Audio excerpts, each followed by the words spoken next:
আমি তো তোমার প্রশ্ন উত্তর দেওয়া বাধ্য নই। আমি বলছি যে বিএনপি ক্ষমতায় নাই, ক্ষমতায় আছে অন্য দল।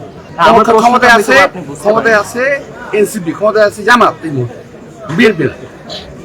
আওয়ামী লীগের সময় যেভাবে নির্বাচন অনুষ্ঠিত হয়েছে, অনেকটা বিএনপি কিন্তু সেইভাবে নির্বাচিত হতে চাচ্ছে, এমনটাই কিন্তু বলছেন আসিফ মাহমুদ। বুঝলাম না, ক্ষমতা হলো অন্য দল, আওয়ামী লীগ কিভাবে পাবস করবো? কোন সংবাদ দেবে ভাই? অনেকটাই কিন্তু বলছে যে কেন আসিফ বলবে? মাহমুদ Why? বিএনপি পাওয়ার আছে নাকি আর?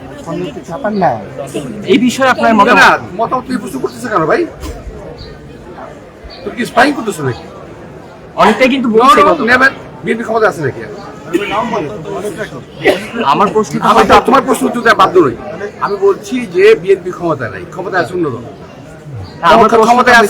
ক্ষমতায় আছে এনসিপি, ক্ষমতায় আছে জামাত। এই মুহূর্তে বিএনপি না।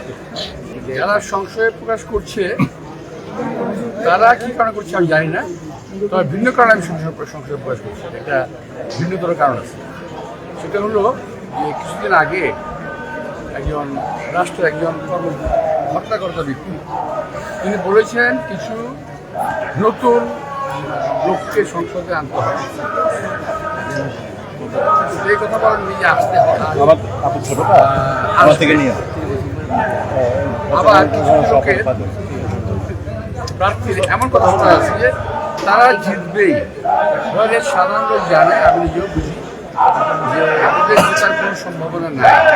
এত কনফিডেন্স থেকে পায় আমার ধারণা সারা বাংলাদেশের সাথে এই একটা আশঙ্কার, এটা নিয়ে একটা দেশে কোনো একটা অপচক্র কিছু চক্রান্ত করছে আমার ধারণা। সেখানে